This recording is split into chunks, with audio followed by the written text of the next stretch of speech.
Alright, welcome back. You've got your maze built and you can walk around in it. Cool. But right now, it's just an empty shell. A walking simulator. We need to add something to do. In this lesson, we're adding glowing orbs for the player to collect. Then, we'll write scripts to make those orbs work and set up a game manager to track progress. Don't worry, I'll break down every line of code so it's dead simple. By the end of this lesson, your game will actually feel like a game. Let's get into it. So here's the first step. We need collectibles for the player to interact with. These will be glowing orbs scattered around the maze. Think of it as breadcrumbs for the player to follow, except cooler. So let's add the orb to the scene. Right click in the hierarchy, go to 3D object and choose sphere. Boom, there's your orb. Rename it orb. You want clean names, trust me, it saves headaches later. Okay, so we change the position to 0, 1, 0. This will center it. Okay, so now let's make it glow. We're not leaving this orb plain and boring. Right click in the asset folder, go to create and material and name it orb material or orb mat or something similar like that. Open the material, turn on emission, pick a bright color, yellow, green, whatever pops, and drag the material onto the orb.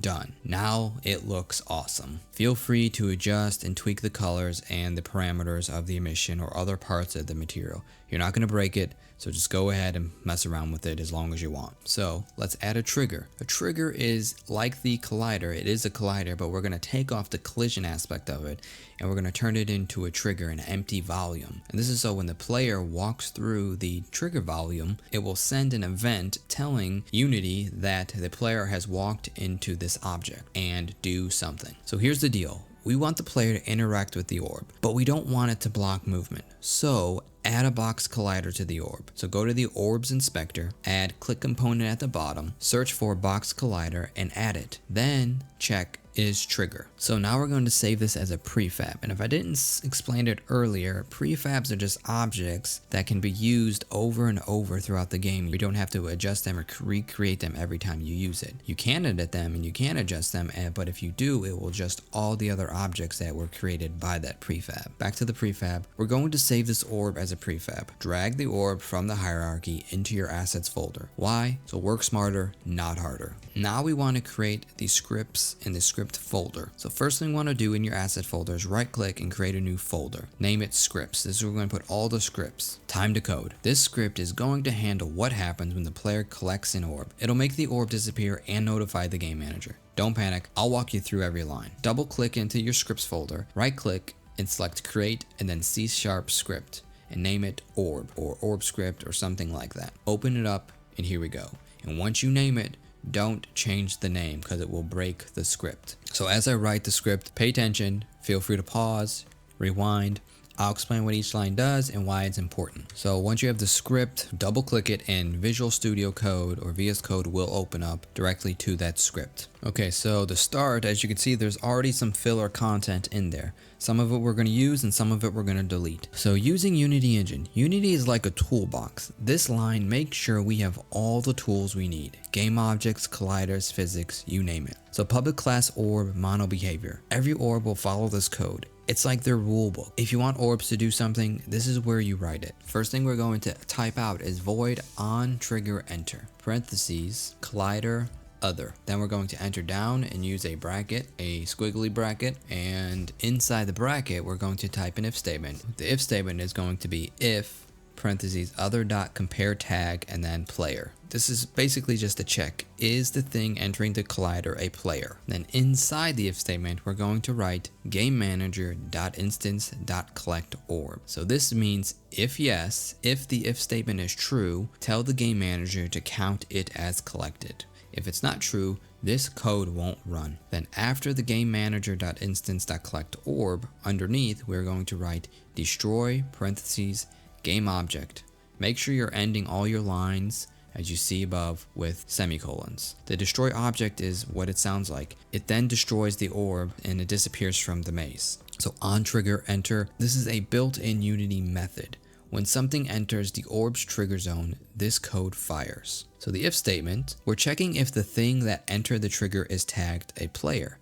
This ensures only the player can collect the orb, not random objects. Next thing you see is GameManager.instance.collectOrb. This line talks to the game manager. It's like saying, hey, game manager, the player just picked up an orb. The last thing you see is destroy game object. After the orb is collected, we destroy it. It's gone. Out of the maze, it can't be collected again. So next thing we're going to do is take the script we just created and from the asset store and drag it into the orb. Next thing we're going to create is the game manager. The game manager is the brain of our game. It's going to track how many orbs the player has collected and handle game-wide logic. Think of it as the command center. We're going to right click in the scripts folder and create another C# script.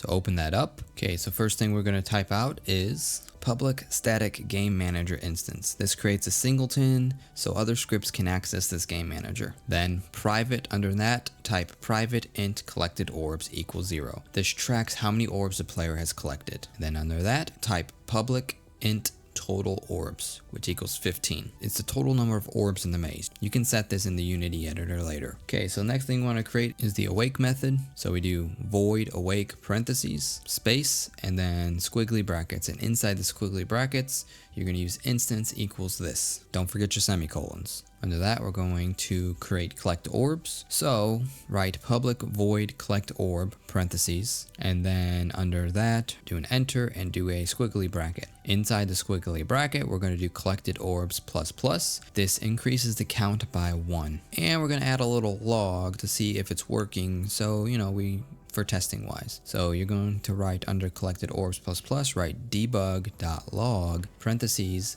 $ quotes orbs collected colon, and then squiggly bracket collected orbs, close the squiggly bracket, slash another squiggly bracket, total orbs, close the squiggly bracket, quotes, parentheses, and semicolon. Public static game manager instance. This is the key to making our game manager accessible from anywhere. It's like the game's hotline. Other scripts call this to get things done. Collected orbs and total orbs. These are our trackers. Collected orbs start at 0 and total orbs is how many orbs are in the game. You can adjust it in the editor if you want. Awake, Unity runs this method before everything else. We use it to set up our hotline by assigning instance to this game manager and collect orb. This method runs every time an orb is collected.